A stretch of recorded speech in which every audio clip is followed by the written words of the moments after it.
রোজা অর্থবহ হবে, সার্থক হবে, পূর্ণাঙ্গতা পাবে, এর ফিনিশিং হবে তখনই যদি আমরা এই রোজা শুধুমাত্র পেটের না করে এই রোজা চোখের, এই রোজা আমাদের ব্রেইনের, এই রোজা আমাদের হাতের, পায়ের সমস্ত অঙ্গ প্রত্যঙ্গের করতে পারি। অর্থাৎ সকল অঙ্গ প্রত্যঙ্গকে, ওই যে পেটকে যেরকম আল্লাহর আদেশ নিষেধ দ্বারা নিয়ন্ত্রণ করছি, ইফতারের ঠিক আগ মুহূর্তেও রকমারি খাবার আমার সামনে আছে, আর মাত্র 2-4-5 মিনিট বাকি আছে সূর্য ডোবার, খাবারের চাহিদা আছে শরীরে, আবার খাবারও সামনে আছে, কিন্তু খাচ্ছি না কেন? আল্লাহর নির্দেশ হয় নাই।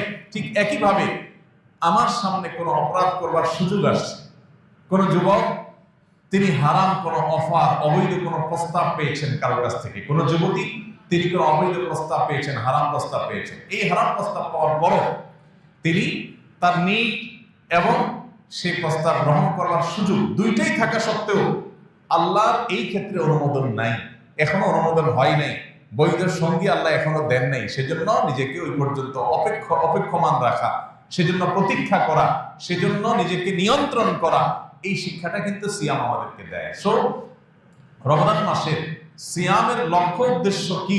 সিয়াম কেন আমরা রাখছি? বিরত থাকার মানেটা কি? বিরত থাকার মানেই হলো জীবনের পদে পদে ব্রেক দেওয়া, জীবনের প্রতিটি স্তরে স্তরে ব্রেক দিতে জানা। ব্রেক দিতে জানা এটা সুস্থতার লক্ষণ, আর ব্রেক দিতে না জানা এটা অসুস্থতার লক্ষণ। যে ব্যক্তি যা খুশি তা করতে পারে, যা খুশি তা বলতে পারে, তার মুখ দিয়ে কি আসলো না আসলো সে বলে দিল, তার যা খুশি তা সে করে ফেললো, তার বিবেক তাকে নিয়ন্ত্রণ করে না, তার বিবেক তাকে কন্ট্রোল করে না, তার বিবেক তাকে থামায় না, এই ব্যক্তি নিজেকে আধ্যাত্মিকভাবে, স্পিরিচুয়ালি সে নিজেকে কখনো সুস্থ মনে করার কোনো কারণ থাকতে পারে না। পৃথিবীতে যত জীবন দর্শন আছে, পৃথিবীতে যত সমাজ ব্যবস্থা আছে, এই সবগুলোর সাথে ইসলামী সমাজ ব্যবস্থা বা ইসলামী বিধিবিধানের একটা মৌলিক পার্থক্যের জায়গা এখানে, যে বিশেষ করে আজকের পৃথিবীতে যে ভোগবাদী সমাজ আছে, এই ভোগবাদী সমাজে আপনাকে বিরত থাকার কথা খুব একটা কেউ বলবে না, সবাই আপনাকে বলবে শুধু ভোগের কথা। প্রতিটা বিজ্ঞাপন, প্রতিটা অ্যাডভার্টাইজমেন্ট, প্রতিটা বিজ্ঞাপনী বিলবোর্ড আপনাকে আহ্বান করে ভোগের প্রতি।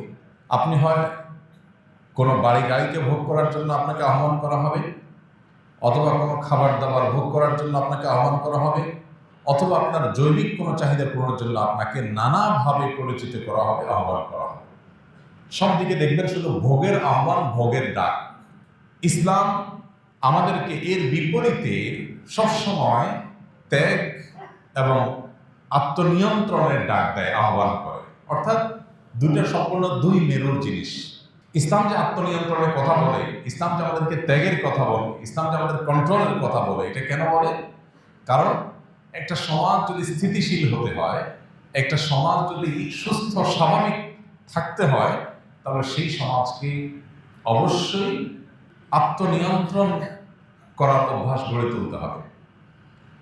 সমাজের সবাই যখন ভোগবাদে মত্ত হয়ে যাবে, তখন সেখানে মানুষের অপরাধ প্রবণতা বাড়বে, মানুষের মধ্যে স্বেচ্ছাচারী মনোভাব বাড়বে, এমনকি যা খুশি তা করলে মানুষ সুখী হবে বলে মনে করা হয়, আদতে এর উল্টো। যা খুশি তা যারা করে তারা মানসিকভাবে পৃথিবীর কোনো সমাজে সুখী থাকতে পারে না। এই জন্য ইসলাম আমাদেরকে সবসময় নিয়ন্ত্রণের কথা বলে। জৈবিক চাহিদা পূরণের কথা দেখবেন, ইসলাম আপনাকে বলবে যে আপনি আপনার জৈবিক চাহিদা পূরণ করবেন বৈধ ওয়েতে, আল্লাহর নির্দেশিত পথে, এর বাইরের পথে আপনি যাবেন না। ওয়াল্লাযীনা হুম লিফুরুজিহিম হাফিজুন, যারা তাদের সম্ভ্রমকে সংরক্ষণ করে, তাদের ইজ্জত আবরুকে কন্ট্রোল করে, তাদের যৌবনের চাহিদাকে তারা নিয়ন্ত্রণ করে আল্লাহর বিধিবিধান দ্বারা, এদেরকে আল্লাহ বলেছেন এরা সফল মুমিন, সার্থক মুমিন, তারা জান্নাতের অধিবাসী হবে। উলাইকুমুল ওয়ারিসুন আল্লাযীনা ইয়ারিসুনাল ফিরদাউসা হুম ফিহা খালিদুন, এরাই জান্নাতুল ফিরদাউসের অধিকারী হবে যারা কন্ট্রোল করা শিখছে। ঠিক একইভাবে খাওয়া দাওয়ার ক্ষেত্রে আপনি দেখবেন আল্লাহ বলেছেন কুলু ওয়াশরাবু, খাওয়া পান করো, পানাহার করো। আল্লাহ ভোগের সুযোগ তোমাকে দিয়েছেন, অনুমোদন দিয়েছেন, কিন্তু ওয়ালা তুসরিফু, অপচয় করবে না। এই যে কন্ট্রোল, এই যে নিয়ন্ত্রণ। একজন আল্লাহর প্রতি অবিশ্বাসী মানুষ, তার অঢেল টাকা পয়সা হয়েছে, সে অঢেল টাকা পয়সা দিয়ে সে প্রচুর পরিমাণ খাবার অপচয় করতে পারে, অপব্যয় করতে পারে, যা খুশি তা করতে পারে, তার বিবেক তাকে বাধা দেয় না, কোনো সমাজ, পৃথিবীর কোনো বিচার তাকে বাধা দেয় না। তার সম্পদ সে 10 টাকার জায়গায় 10,000 টাকা খরচ করছে, যেখানে খরচ করার দরকার নেই সেখানেও সে খরচ করছে, তার বিলাসিতার জাহির সে করছে, তাকে কেউ নিষেধ করে না। কিন্তু একজন মুসলিম যখন আল্লাহতে বিশ্বাসী হয়, তখন ইসলাম কিন্তু তাকে কন্ট্রোল করতে পারে। তুমি খরচ করো, ভোগ করো, কিন্তু অপচয় তুমি করতে পারো না, তোমার টাকা নষ্ট তুমি করতে পারো না, অজায়গায় তুমি খরচ করতে পারো না, এর জন্য তোমাকে আল্লাহর কাছে জবাবদিহি করতে হবে। তাহলে বর্তমান যে ভোগবাদী সমাজ ব্যবস্থা, এই সমাজ ব্যবস্থার সাথে ইসলামের পার্থক্যটাই হলো ইসলাম আমাদেরকে নিয়ন্ত্রণের কথা বলে। আর নিয়ন্ত্রণ মানুষের মনুষ্যত্বকে, মানুষের মানবিক গুণাবলীকে ধরে রাখতে সাহায্য করে। আমাদের সমাজে আর যত বিশৃঙ্খলা দেখতে পাই আমরা, যত অনাচার দেখতে পাই, যত অপরাধ প্রবণতা দেখতে পাই, এই সবগুলো হলো নিয়ন্ত্রণহীনতা থেকে। আপনি একজন সরকারি বেসরকারি কর্মকর্তা, কোনো জায়গা, কোনো অফিসের কোনো প্রতিষ্ঠানে, আপনার সামনে অবৈধভাবে সুযোগ গ্রহণ করা, ঘুষ গ্রহণ করা, অবৈধ উপার্জন করবার সুযোগ আপনার সামনে আসছে। আপনি চাইলেই সেটা করতে পারেন, কিন্তু আল্লাহ আপনাকে নিষেধ করেছেন, আল্লাহর সীমানা আছে এখানে, এটা আপনি ওভারটেক করতে পারেন না। সেই চিন্তা থেকে, সেই চেতনা থেকে আপনি সেই কাজটি করলেন না, আপনি নিজেকে বিরত রাখলেন। এর নাম ইসলাম। তো এই যে সিয়াম সাধনা আমরা করি, রমজান মাসে রোজা রাখি, এই রোজা মূলত আমাদেরকে সেই নিয়ন্ত্রণের কথা বলে। রোজা আমাদেরকে বলে আমরা যখন রোজা রাখি, আমাদের পেটে ক্ষুধা, আমাদের কণ্ঠে তৃষ্ণা, আমাদের সকল চাহিদা শরীরে থাকা সত্ত্বেও, হাতের নাগালে খাবার, পানীয় এবং নিজের চাহিদা পূরণ করবার সব উপাদান প্রস্তুত থাকা সত্ত্বেও আমরা সেগুলো দিয়ে আমাদের চাহিদা পূরণ করি না। কেউ দেখছে না, আমি বদ্ধ প্রকোষ্ঠে, কোনো বদ্ধ কোঠায় আছি, কোনো কক্ষে আছি, সেখানে কোনো সিসি ক্যামেরাও নাই, কোনো মানুষজন নাই, ক্ষুধাও আছে, তৃষ্ণাও আছে, খাবারও আছে, পানিও আছে হাতের কাছে, কিন্তু আমরা কেউ খাই না। কেন খাই না? কারণ আল্লাহ নিষেধ করেছেন, তিনি দেখছেন, কেউ না দেখলেও।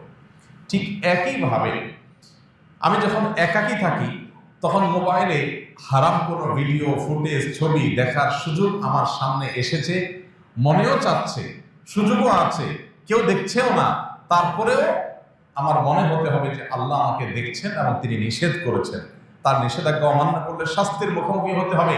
সেই ভয়ের চেতনা থেকে যদি আমি সেটাকে স্কিপ করে চলে যেতে পারি, এটাই হলো সিয়ামের বার্তা, সিয়ামের শিক্ষা, সিয়ামের প্রশিক্ষণ। এটাই হলো সিয়ামের লক্ষ্য, যে সিয়াম আমাদেরকে আল্লাহ দিয়েছেন, যে বিরত রাখা নিজেকে, এটা ট্রেনিং যেন আমরা করি। দিনের বেলায় 30 দিন আমরা দিনের বেলায় পান, আহার, যৌনাচার এগুলোর সুযোগ থাকা সত্ত্বেও, নিট বা প্রয়োজন থাকা সত্ত্বেও আমরা সেই পথে পা বাড়াই না আল্লাহর ভয়ে। অতএব এই যে বিরত থাকার শিক্ষা রমজান মাসে আমরা পেয়েছি, এটাকে আমাদের সামগ্রিক জীবনে যদি আমরা ইমপ্লিমেন্ট করতে পারি, বাস্তবায়ন করতে পারি, তবে আমাদের সেই সিয়াম সাধনা সার্থক হবে ইনশাআল্লাহ।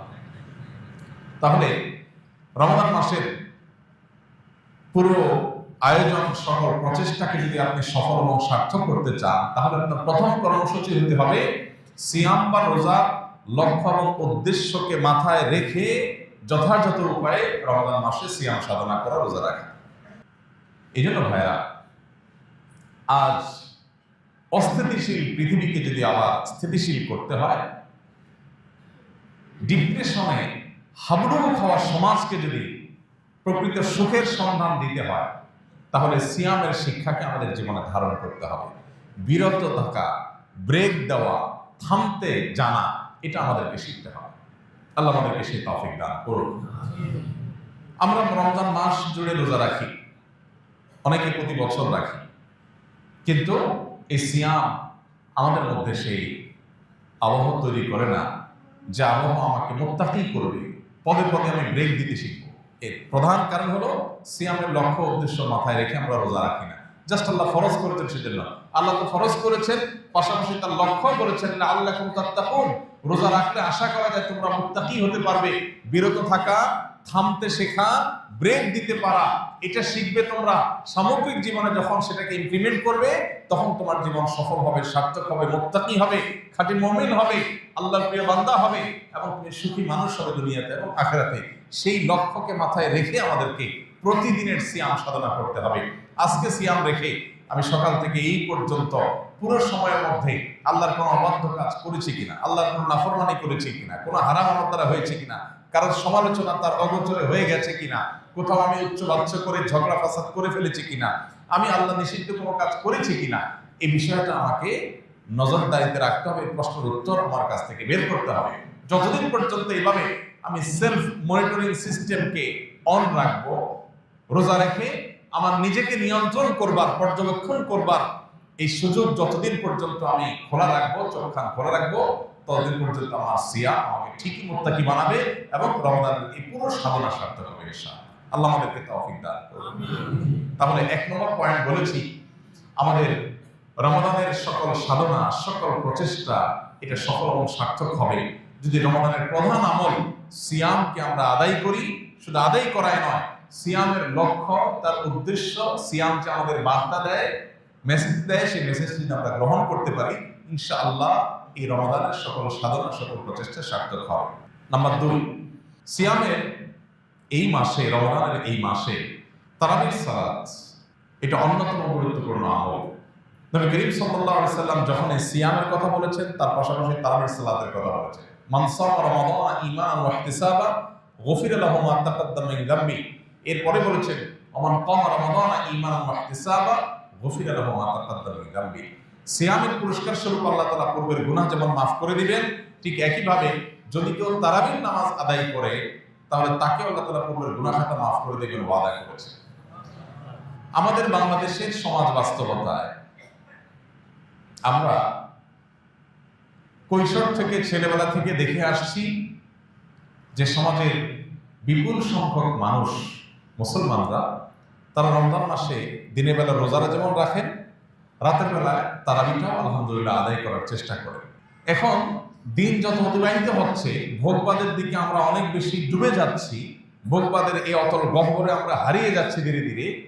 এই কারণে মসজিদগুলোতে তারাবির নামাজে অংশগ্রহণকারী মানুষের সংখ্যা আগের তুলনায় আস্তে আস্তে কমছে এবং প্রথম 2, 4, 5, 7 দিন কিছু মুসল্লি থাকলেও খুব দ্রুততার সাথে সেই মুসল্লি কমে যাচ্ছে। এই যে একটা প্রবণতা আমাদের সমাজে শুরু হয়েছে, এর কারণ কি? এর কারণ হলো ওই যে 1-1.5 ঘন্টা বা কোনো 2 ঘন্টা দাঁড়িয়ে কোরআনে কারীম এর তেলাওয়াত শোনার মতো ধৈর্য আমাদের হয় না। অর্থাৎ আমরা আমাদের ইমানি যে চেতনা, তাকওয়ার যে চেতনা, সেটা থেকে এত দূরে সরে গেছি যে সারা বছরের মধ্যে একটি মাস কোরআনের 1 ঘন্টার জন্য দিনে, 1.5 ঘন্টার জন্য দিনে সংস্রবে আসবো, সেই সময়টুকু পর্যন্ত আমরা বের করতে পারি না। দুনিয়া আমাদেরকে আষ্টে পৃষ্ঠে এমন ভাবে বেঁধে ফেলেছে যে 1-1.5 ঘন্টা কোরআন তেলাওয়াত শোনার মতো ধৈর্য আমাদের নাই। এখান থেকে পরিমাপ করা যেতে পারে যে আমাদের ইমানের অবস্থা, তাকওয়ার অবস্থা কতটা ভয়াবহ। নেক্সট সূরাতে ধোঁকা শুরু হয়েছে যে তারাবির নামাজ ফরজ না, সুন্নত। সুন্নত মানে হলো যেটা নিয়ে ঢিলামি করা যায়, ঘড়িবসি করা যায়, এমন একটা টেন্ডেন্সি আমাদের মধ্যে আসছে। আবার আলহামদুলিল্লাহ উলামা ইকরামের দীর্ঘদিনের প্রচেষ্টা, দীর্ঘদিনের দাওয়াতের ফসলস্বরূপ তারাবির নামাজের গতি সারা দেশের মসজিদগুলোতে একটু হলেও কমতে শুরু করেছে। তারাবির নামাজের গতি কমাটা ভালো না খারাপ? সবকিছুর গতি ভালো না। কোনো কোনো কিছু আছে গতিটা তো কম থাকে, কোয়ালিটি তত ভালো হয়। তারাবির নামাজ বা যে কোনো নামাজের ক্ষেত্রে একই কথা প্রযোজ্য, ধীরস্থিরতাটা এখানে ইম্পর্টেন্ট। নবী করিম সাল্লাল্লাহু আলাইহি সাল্লাম তিনি যখন রাতে তাহাজ্জুদ পড়তেন, তারাবি পড়তেন, তখন তার অবস্থা কি ছিল? সাহাবায়ে কেরামের বর্ণনা হলো যে তিনি এত দীর্ঘ সময় দাঁড়িয়ে কোরআনের তেলাওয়াত করতেন নামাজে রাতে, যে তার পা মুবারক ফুলে যেত। আমাদের পা মাঝে মধ্যে ফুলে। একটা মানুষ কত সময় দাঁড়িয়ে থাকলে পা ফুলতে পারে? কত সময় রুকুতে থাকলে, রুকু কতক্ষণ লাস্টিং করলে তার শরীরের ভারে পা ফুলে যেতে পারে? কতক্ষণ? একটু কি আমরা কল্পনা করতে পারি? আপনার তারাবি যদি 2-2.5 ঘন্টা ধরে তেলাওয়াত করেন, একটু বেশি তেলাওয়াত করেন, ধীরে ধীরে তেলাওয়াত করেন, তাহলে বড়জোর আপনার পায়ের মধ্যে একটু ব্যথা অনুভব করবে। কিন্তু পা ফুলে যাওয়া এটা স্বাভাবিক বিষয় না। আপনি যদি 2 রাকাত নামাজে 15, 20, 30 মিনিট করে করে আপনি যদি এরকম দীর্ঘ তারাবির নামাজ শেষ করেন, তাহলে হয়তো আপনার পা একটু ফুলতে পারে। নবী সাল্লাল্লাহু আলাইহি ওয়াসাল্লাম যাকে আল্লাহ তাআলা পূর্বের পরের সব মাফ করে দিয়েছেন, আগাম ঘোষণা দিয়েছেন, তিনি পর্যন্ত যদি এইভাবে রাত জেগে তারাবি পড়েন, এইভাবে তাহাজ্জুদ আদায় করেন, তাহলে 1-1.5 ঘন্টার জন্য তারাবির নামাজের সময় যদি আমাদের না হয়, তাহলে এই রমজান দিয়ে, এই রমজানের রোজা দিয়ে, এই রমজানের ইবাদত দিয়ে আল্লাহর কাছে কোন মুখে জান্নাতের জন্য আর্গুমেন্ট করব? ভাইরা আমার, সাহাবায়ে কেরামের তারাবি কেমন ছিল? মুয়াত্তা মালিকের একটি হাদিস থেকে জানা যায়, সাহাবীদের বেশিরভাগের তারাবির চিত্র ছিল যে তারা যখন তারাবি শুরু করতেন, তারাবি শেষ করতে করতে তাদের প্রায় দিনই রাত প্রায় শেষ হয়ে যেত। সারি খাওয়ার জন্য তারা বাসায় যেতেন, সারি খেয়ে এসে আবার ফজর করতেন। এখন আপনি বলবেন, এটা কি আমাদের দ্বারা সম্ভব?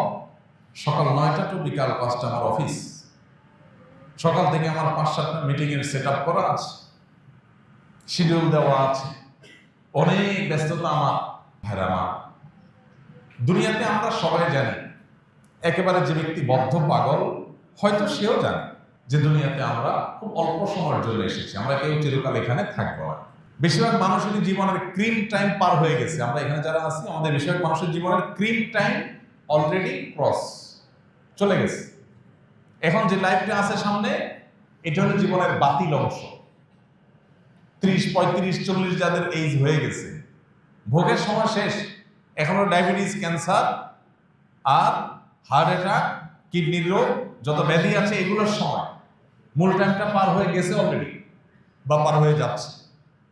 তাহলে আর বাকি যে সময়টা আছে 10, 20, 30 বছর, ওষুধ খাইতে খাইতে আর ডাক্তারের কাছে যেতে যেতে শেষ হয়ে যাবে। তাহলে ভোগ করার অপশনটা কোথায়? এই মিছা জীবনের জন্য যদি আমার এত ব্যস্ততা হয় যে 1.5 ঘন্টা তারাবির জন্য আমার সময় হয় না, আমি খোঁজ করার চেষ্টা করি 8 রাকাত পড়লেও তো নাকি হয়, না পড়লেও নাকি রোজা হয়ে যায়, কোন মসজিদে একটু তাড়াতাড়ি পড়া যায়, হাবের সাহেব তো আর কোনো কাজ কাম নাই, এই জন্য এত ধীরে ধীরে পড়ে। এই যে টেন্ডেন্সি, কারণ দুনিয়া আমাদেরকে আষ্টে পৃষ্ঠে বেঁধে ফেলেছে, শয়তান তার চক্রান্তে জয়ী হচ্ছে। শয়তানের চেষ্টাই হলো মানুষকে দুনিয়ার চাকচিক্যে ডুবিয়ে রাখা, আখিরাত থেকে ভুলিয়ে রাখা। সাহাবীদের কাছে এর বিপরীত চিত্র ছিল। তাদের কাছে আখিরাতের বিষয়টা একটা ক্রিস্টাল ক্লিয়ার। তারা জানতেন যে দুনিয়ার জীবন একটু কম ঘুমিয়ে, একটু কম পরিশ্রম করে যদি আমি কাটাতে পারি, আর অনন্তকালের আখিরাতে যদি আমি ভালো থাকতে পারি, ওয়াই নট আমি সে অবসর গ্রহণ করব। তারা সেটাই করেছে। তাদের কাছে দুনিয়াটা ছিল টুকটাক, আর আখিরাতটা ছিল ঠিকঠাক। আর আমাদের হচ্ছে উল্টা, নামাজ, রোজা, তারাবি এগুলো হলো টুকটাক, অফিস আদালত, চাকরি বাকরি, ব্যবসা বাণিজ্য সেগুলো হলো ঠিকঠাক। আপনি যদি দুনিয়াতে 2000 বছর থাকতেন আর আখিরাতে মাত্র 20 বছর থাকা লাগতো, তাহলে আপনার এই সঠিক ছিল। কিন্তু আপনি দুনিয়াতে থাকবেন 20, 40, 60, 70, 80 বছর, তাও কোনো গ্যারান্টি নেই কখন থাকবেন, কতক্ষণ চলে যাবেন। আর আখিরাতে অনন্তকালের জন্য যাবেন, কোনো আর ব্যাকের অপশন নাই। তাহলে সেই সময়ের জন্য কি পরিমাণ পরিশ্রম করা দরকার। আমাদের রমাদান এর যে বরকত, সেটা থেকে আমরা বঞ্চিত হচ্ছি। এর দ্বিতীয় কারণ হলো যে আমরা অনেকেই তারাবিকে সেভাবে হক আদায় করছি না। একদিন পড়ছি তো 3 দিন পড়ছি না, পড়ছি তো ওই যে 8 রাকাত, 10 রাকাত, কত ফাঁক ফোকর পাওয়া যায়, কত শর্টকাট করা যায়। এক হলো যে আপনি 8 রাকাত তারাবির সপক্ষে যে সমস্ত ওলামায়ে কেরাম রয়েছেন, তাদের দলিল দ্বারা আপনি একবারে কনভিন্সড বা আপনি তাদের অনুসারী, সেটা একটা বিষয়। কিন্তু আজকাল এটা একটা রোগে পরিণত হয়েছে অনেকের, যে কিভাবে কত শর্টকাট করা যায়।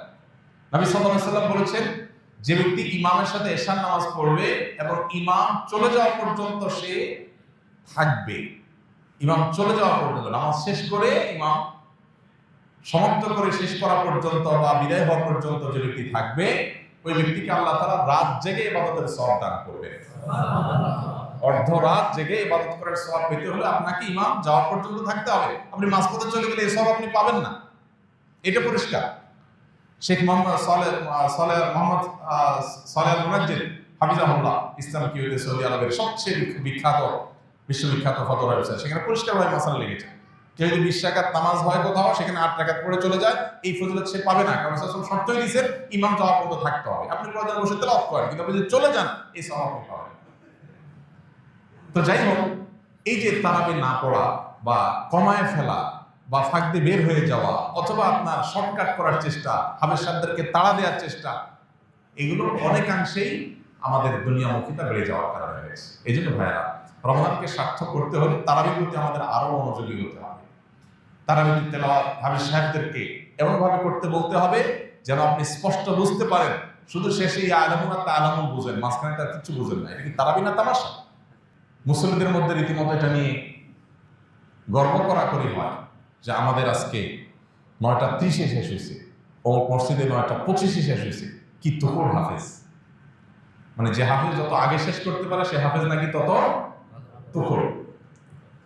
যারা ড্রাইভিং জানেন তারা বলতে পারবেন স্পিডে গাড়ি চালাতে পারার নাম ভালো ড্রাইভিং না, কন্ট্রোল করে গাড়ি চালাতে পারাটা হলো ভালো ড্রাইভিং।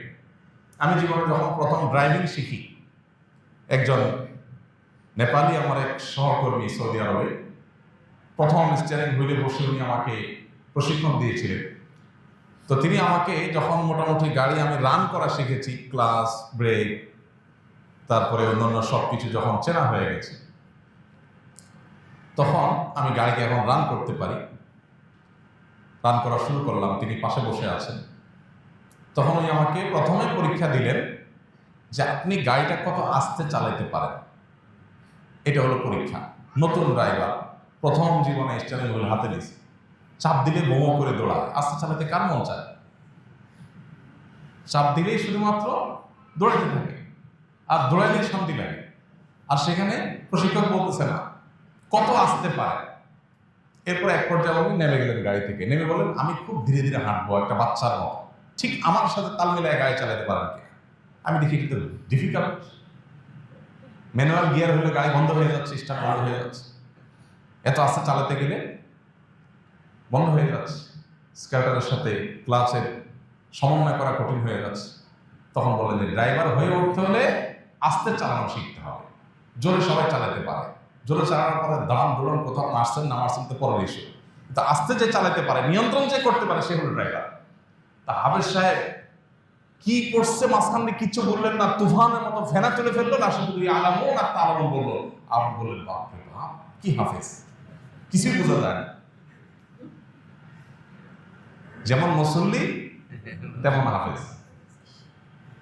এই জন্য তেলাওয়াত ধীরে ধীরে করতে পারা এটা সব হাফেজ পারে না, তুফুর ভাবে হুলস্থুল ভাবে সবাই করতে পারে। এই জন্য ভাই রমজান মাস জুড়ে আমরা চেষ্টা করবো ইনশাআল্লাহ আমাদের তারাবির নামাজে আরো বেশি মনোযোগী হতে। তারাবির নামাজকে অর্থবহ করবার জন্য আমরা একটা বই গত বছর লিখেছিলাম, তারাবির সালাতে কোরআনের বার্তা।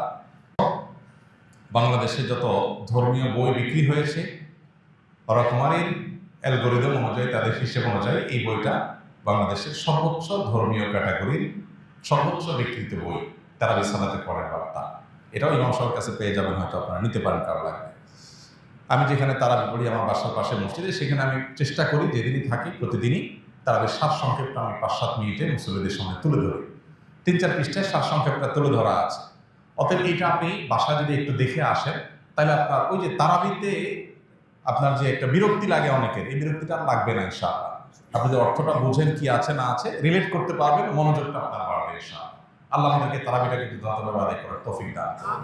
ভাইরা, এই যে কোরআন তেলাওয়াত করি আমরা বা কোরআন তেলাওয়াত শুনি, এটা যে কত বড় একটা ট্রিটমেন্ট।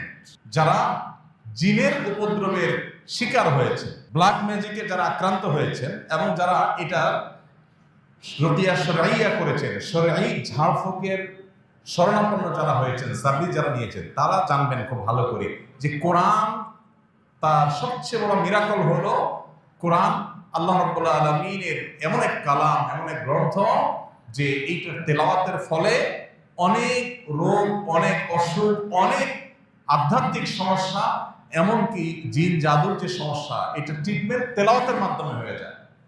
আমার পরিচিত একাধিক মানুষ, পার্সোনালি আমি খুবই চিনি, ব্যক্তিগতভাবে ফ্যামিলিগতভাবে আমার সাথে ভালো সম্পর্ক আছে, এরকম মানুষ আছে। একসাথে উমরা করতে গেছি, ওনার ফ্যামিলিতে জিনের সমস্যা অনেক, উপদ্রব ভয়ঙ্কর। তো রমজানে যখন মক্কা হারাম শরীফে 1 দিন 2 দিন 3 দিন তারাবির নামাজ পুরার সময় উনি ওনার ফ্যামিলি তারা সামিল হয়েছে, তেলাওয়াত শুনেছে, এরপর থেকে তাদের অসুস্থতা ভয়ঙ্করভাবে বেড়ে গেল। আমাদেরকে জানালেন যে হঠাৎ করে একবার বেহুশ হয়ে যাওয়ার মতো অবস্থা, সহ্য করা যাচ্ছে না, তেলাওয়াত কাহিনী কি। তো আমি রাকিদের সাথে যোগাযোগ করলাম, বিভিন্নভাবে পরামর্শ আলোচনা করলাম, করার পরে অ্যাসেসমেন্ট করে দেখা গেল যে মেডিসিন জায়গা মতো পড়েছে, অর্থাৎ এই যে তেলাওয়াত হচ্ছে, সেই তেলাওয়াতের ফলে তার ট্রিটমেন্ট শুরু হয়ে গেছে।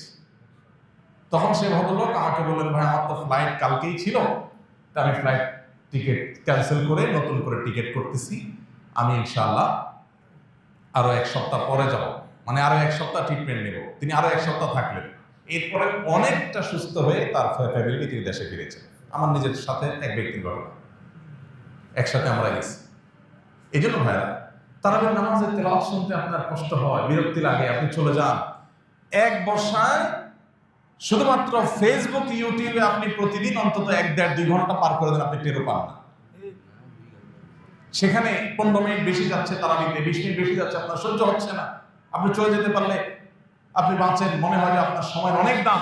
আপনি সেই মানুষ যে দিনে ঘন্টাকে ঘন্টা আপনার সোশ্যাল মিডিয়াতে মোবাইল ধরছেন, যে 30 মিনিট চলে গেছে আপনি টেরও পান নাই। যা শুধু একটা মেসেজ চেক করার জন্য পকেটে বের করছেন, কোথাকার মেসেজ থেকে কোথায় চলে গেছেন আপনি জানেন না, আধা ঘন্টা শেষ, 40 মিনিট শেষ। সেই মানুষ যদি তারাবির নামাজে আপনার কাছে বিরক্তি মনে হয়, সময় দিতে কষ্ট মনে হয়, তাহলে কি জবাব আল্লাহর কাছে দিবেন?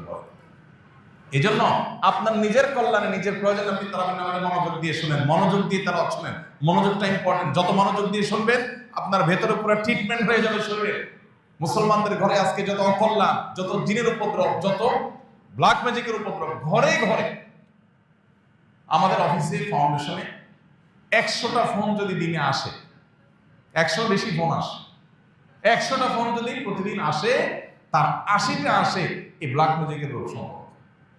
ঘরে ঘরে এখন সব মানুষ টের পাচ্ছে না। অনেক বড় বড় ডাক্তার, মেডিকেল কলেজের প্রিন্সিপাল, তারা পর্যন্ত মাঝে মধ্যে সশরীরে আসেন, এসে বলেন, ভাই আমি মেডিকেল কলেজের প্রিন্সিপাল, আমি জানি এটা কোনো ফিজিক্যাল সমস্যা না, আমার ফ্যামিলিতে এই যে সমস্যা আমি দেখছি, কোনো চেক আপে কোনো কিছু ধরা পড়ছে না, দেশে বিদেশে ট্রিটমেন্ট সব করা শেষ, কিচ্ছুই ধরা পড়ছে না, রোগের কোনো কুলকারা নেই, এটা অস্বাভাবিক কিছু। ঠিকই রুকিয়া করছে, সাথে সাথে আল্লাহ তাআলা ফল দিচ্ছে। কোরআনের যদি জীবন্ত কোনো অলৌকিকত্ব দেখতে চান, তাহলে কোরআন তেলাওয়াতের মাধ্যমে কিভাবে মানুষকে আল্লাহ তাআলা ট্রিটমেন্ট করেন, এটা আপনি দেখতে পারেন। ভাইরা আমার, এই জন্য কোরআনে কিন্তু আল্লাহ এটাকে শেফা বলেছে, কোরআনের মাধ্যমে আরোগ্য লাভ হয়। এই জন্য আমাদের রমাদানে মনোযোগ দিয়ে তারাবি শুনতে হবে, না আমাদের কল্যাণে সওয়াব যেমন হবে, আমাদের ট্রিটমেন্ট হবে, আধ্যাত্মিক ট্রিটমেন্টও হবে, আবার বিভিন্ন ধরনের এই জিন জাদু ইত্যাদি ট্রিটমেন্টও হবে। আল্লাহ আমাদেরকে তারাবির নামাজকে সুন্দরভাবে যথার্থভাবে আদায় করার তৌফিক দান করুন। রমাদানকে সার্থক করার জন্য তৃতীয় কর্মসূচি হলো, রমজান মাসে সকল গুনাহের ব্যাপারে জিরো টলারেন্সে চলে যাবে। সকল গুনাহ, সকাল থেকে রাত পর্যন্ত ফেসবুক ইউটিউব থেকে যদি আপনি গুনাহ থেকে বেঁচে থাকা কঠিন হয়, তাহলে এগুলো আপনি আনইনস্টল করে ফেলান মোবাইল থেকে। আমি অনেক যুবককে চিনি পার্সোনালি, যে যুবকরা রমজানের শুরুতে শুধুমাত্র যোগাযোগ রক্ষার জন্য হোয়াটসঅ্যাপ, মেসেঞ্জার 1-2টা অ্যাপ রেখে, আর বাকি যেগুলো সময় কিল করে বা চোখের গুনাহ করায়, এই অ্যাপগুলোকে মোবাইল থেকে বিদায় করে দেয়। একটা মাসের জন্য যদি আপনি চেষ্টা করেন, অন্তত গুনাহ থেকে বাঁচার অভ্যাস আপনার গড়ে উঠবে। এই জন্য রমজানকে সার্থক করতে হলে তৃতীয় কর্মসূচি হলো গুনাহমুক্ত রমজান। আমি সারাদিনে কারো সমালোচনা তার পিছনে করবো না, একটা খারাপ কথা আমি বলবো না, খারাপ কিছু দেখবো না, খারাপ কিছু শুনবো না। এই সংগ্রাম চালাতে হবে। যদি আপনি এটাতে সাকসেস হন, জয়ী হন, তাহলে যে তাকওয়ার ট্রেনিং আপনার হয়ে যাবে, অভ্যাস গড়ে উঠবে, ইনশাআল্লাহ রমজান পুরো ধরে রাখতে পারবেন। 4 নম্বর সর্বশেষ কর্মসূচি হলো শেষ 10 দিন ইতিকাফ করবেন। শেষ 10 দিন ইতিকাফ মাস্ট। ইতিকাফটা যদি আপনি শেষ 10 দিন মসজিদে করতে পারেন এবং ইতিকাফ বসে অতিরিক্ত অপ্রয়োজনীয় মোবাইল টিপাটিপি বন্ধ করতে পারেন, অটোমেটিকলি আপনার রমজানকে আপনি সার্থক করতে পারবেন ইনশাআল্লাহ। কারণ যখন আপনি মসজিদে নিজেকে আবদ্ধ করে ফেলবেন 10 দিনের জন্য, আপনি যখন বাহিরে যেতে পারবেন না এবং অপ্রয়োজনে মোবাইল টিপাটিপি আপনি যখন করার অপশনটা বন্ধ হয়ে যাবে, অটোমেটিকলি আপনার তেলাওয়াত আসবে, দোয়া আসবে, আল্লাহর স্মরণ আসবে, আল্লাহর জিকির হবে এবং আপনি ভালো কাজ করতে পারবেন। এজন্য লাইলাতুল কদর পেতে হলেও ইতিকাফের কোনো বিকল্প নাই। ইতিকাফ করার জন্য মসজিদগুলোতে লটারি হওয়া দরকার। দুর্ভাগ্য আমাদের, এখন ইতিকাফ করার জন্য লোক খুঁজে পাওয়া যায় না। এজন্য ভাইরা, ইতিকাফ এমন একটা আমল, যে আমল আপনি একবার করলে এটার যে তৃপ্তি, এটা অনুভব করলে আপনি আর ছাড়তে পারবেন না। আল্লাহ তাআলা আমাদেরকে ইতিকাফের এই গুরুত্ব বোঝার তৌফিক দান করুন। আমিন। ইতিকাফ এমন আমল যে নবী করিম সাল্লাল্লাহু আলাইহি সাল্লাম রমজান মাস যখনই রমজানের রোজা ফরজ হয়েছে দ্বিতীয় হিজরিতে, তখন থেকে তার ওফাত 10ম হিজরিতে হয়েছে। এই 8 বছরের দীর্ঘ সময়ে কোনো দিন, কোনো রমজানে তিনি ইতিকাফ ছাড়েন নাই। প্রত্যেক রমজানে প্রতি বছর তিনি ইতিকাফ করেছেন। যে আমল প্রিয় নবীজি একটি রমজানে একটি বছরও ছাড়েন নাই, সেটা আপনি জীবনে এক বছরও করেন নাই। বেশিরভাগ মুসল্লিদের অবস্থা। এভাবে হাত তুলতে বলা হয়, কারা কারা জীবনে ইতিকাফ করেছেন, অল্প কিছু হাত উঠবে। বেশিরভাগ মানুষ জীবনে একবারও বসেন নাই। যেটা রাসূল সাল্লাল্লাহু আলাইহি ওয়াসাল্লাম জীবনে একবারও ছাড়েন নাই, সেটা আপনি জীবনে একবারও করেন নাই। আপনি কি উম্মত, কি জান্নাত প্রত্যাশী, আপনি নিজের মূল্যায়ন নিজে করেন। রাসূল সাল্লাল্লাহু আলাইহি ওয়াসাল্লাম জীবনে যেটা ছাড়েন নাই, এটা আপনি এক দুবার হলে তো করবেন। এই জন্য আমরা ইতিকাফ করার নিয়ত করবো তো ইনশাআল্লাহ। এখন থেকে বলতেছি, কারণ ইতিকাফ 20 রমজান সন্ধ্যা সূর্য ডোবার আগে আগে আপনাকে শুরু করতে হবে। তখন বললে তো আর আপনি প্রস্তুতি নিতে পারবেন না। এখন আগে থেকে বললাম 10-12 দিন সময় আছে, এর মধ্যে আপনি প্রস্তুতি নেন, প্রিপারেশন নেন, পরিকল্পনা করেন। তাহলে এই চতুর্মুখী চেষ্টা যদি আপনি করেন, তাহলে ইনশাআল্লাহ আপনার এই মাসটাকে আপনি সাকসেস করতে পারবেন। আল্লাহ আমাদেরকে রমজানের সকল অর্জন, সকল সুফল, সকল মাগফিরাত, নাজাত, রহমত, বরকত, কল্যাণ, সওয়াব, আজর, এগুলোকে আল্লাহ তাআলা আমাদের আমলনামায় নিজের ঘরে তোলার তৌফিক দান করুন।